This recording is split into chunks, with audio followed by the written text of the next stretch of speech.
ایک آدمی محمود غزنوی کے پاس نا اپنا کیس لے کے آیا، مدعی بن کے آیا۔ اس نے کہا بادشاہ میرا کیس بڑا نرالا ہے۔ بادشاہ سلامت نے کہا وہ کس طرح؟ کہنے لگا یہ میرے پاس ایک تھیلی ہے، میں نہ سفر پہ جانے لگا تو یہ تھیلی پوری ہیروں کی بھری ہوئی تھی۔ فلاں علاقے کے جو قاضی صاحب ہے نا، میں جاتی دفعہ میں کہیں سفر پہ جا رہا تھا تو میں ان کے پاس چھوڑ گیا کہ رستہ لمبا ہے، کہیں کوئی مجھ سے چھین نہ لے، ہیروں کی بھری ہوئی۔ کچھ دنوں کے بعد میں واپس آیا ہوں، قاضی صاحب نے مجھے تھیلی واپس کی ہے تو اس میں ہیروں کی بجائے کھوٹے سکے نکلے۔ اب میں نے قاضی صاحب سے کہا ہے تو قاضی صاحب تو میرے گریبان تک آتے ہیں، وہ کہتے ہیں بتا کہیں سے پھٹی ہے، کھلی ہے؟ وہ جس طرح ٹانکے لگا کے تو نے سی تھی اسی طرح لگے ہوئے ہیں کہ نہیں؟ تو حضور لگے بھی بالکل اسی طرح ہے، نہ پھٹی ہے نہ کھلی ہے۔ اب میں لٹ گیا ہوں، میری کل عمر کی کمائی ضائع ہو گئی، کھوٹے سکے کہاں اور ہیرے کہاں؟ تو مہربانی کریں اور آپ کی بارگاہ میں اللہ رسول کے نام پر حلف دیتا ہوں کہ میں ہوں بالکل سچا۔ محمود غزنوی کہنے لگے تو جا، تھیلی چھوڑ جا، اور جب میں تجھے بلاؤں گا پھر دوبارہ آنا۔ وہ شخص چلا گیا۔ محمود غزنوی اٹھے، دربار برخاست کیا، لوگوں سے کہنے لگے چلے جاؤ، میں 3 دن کے لیے سیر کرنے جا رہا ہوں، 3 دن کے بعد لوٹوں گا۔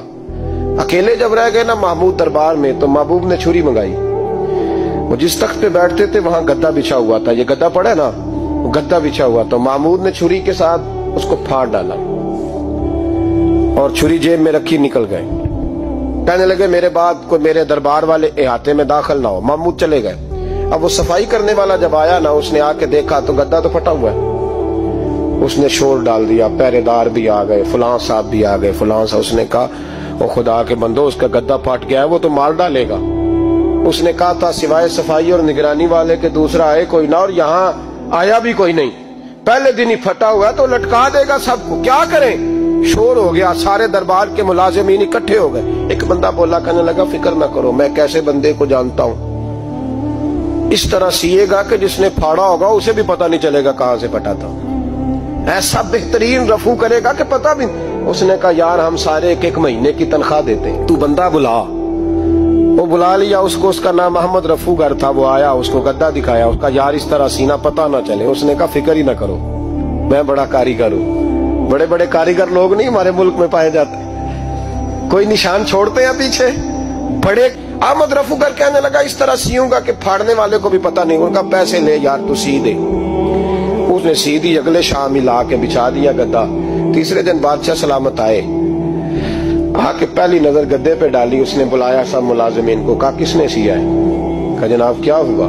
کہا یہ پھٹا ہوا تھا۔ کس نے؟ کہا نہیں پھٹا ہی نہیں۔ وہ کہنے لگے بنو بات، میں خود پھاڑ کے گیا تھا، تو بتاؤ صحیح سیا کس نے ہے؟ کہا جناب آپ پھاڑ کے گئے تھے تو بتایا کیوں نہیں؟ فرمانے لگے اسی لیے تو بتایا نہیں تھا کہ تم خود تحقیق کر لو، بلاؤ بتاؤ سیا کس نے۔ تو بلا لیا، احمد رفو گر آ گیا۔ اس کو جب بلا کے سامنے بادشاہ کھڑا کیا، کہا بھئی تو نے سیا ہے؟ کہنے لگا حضور آپ کے سارے ملازم کٹھے ہو کے آئے تھے، میری غلطی کوئی نہیں۔ کہا نہیں یار تو بڑا کاریگر ہے، میں نے اپنے ہاتھ سے پھاڑا تھا پر مجھے بھی نہیں پتا چل رہا کہاں سے پھٹا تھا۔ اچھا یہ بتا یہ تھیلی جو ہے یہ بھی تو نے سی تھی؟ اس نے کہا جی آپ کے خادم کا ہی کارنامہ ہے، وہ فلانے علاقے کے قاضی صاحب آئے تھے، اس میں سے ہیرے نکال کے تو کھوٹے سکے بھرے تھے، تو مجھے بھی تھوڑا سا حصہ ملا تھا۔ محمود نے سارے گواہ بھی اکٹھے کر لیے، ثبوت بھی اکٹھے کر لیے۔ پھر قاضی کو بلایا، پہلے سارے ثبوت اور گواہ کیس حل کر لیا۔ پھر ہمارے ہاں یہ حال ہوتا ہے کہ مدعی 2-3 ہفتے کے بعد خود ہی ہاتھ باندھ جاتا ہے، کہنا تسی میری جان چھڈو، مجرم پھڑو پاوے نہ پڑھو۔ وہ کہتا ہے مجھے معافی دو، میں رہا۔ ظلم ہے نا، ظلم زیادتی ہے کہ جو بیچارہ اتنے سوال مجرم سے نہیں ہوتے جتنے مدعی سے ہوتے۔ آپ یقین کریں اتنے سوالات ہوتے۔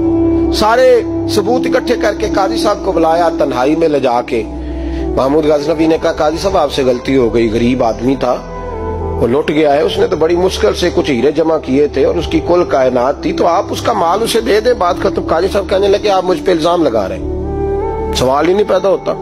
آپ میری داڑھی دیکھیں، آپ میرا اعزاز دیکھیں، دنیا جانتی ہے میں اس کا۔ قاضی صاحب انسان بھول ہی جاتا ہے، بندہ بھول جاتا ہے، غلطی ہوگی، مال نے کہا نہیں سب۔ کہا میں تنہائی میں پوچھ رہا ہوں، میں اس وقت پوچھ رہا ہوں جب دوسرا موجود کوئی نہیں، آج توبہ کر لے، میں کچھ نہیں کہوں گا، تو میری زبان پہ اعتبار کر، تجھے پتا ہے میں جو کہتا ہوں اس پہ عمل بھی کرتا ہوں، باز آ جا۔ پر قاضی نے کہا نہیں میری غلطی کوئی نہیں،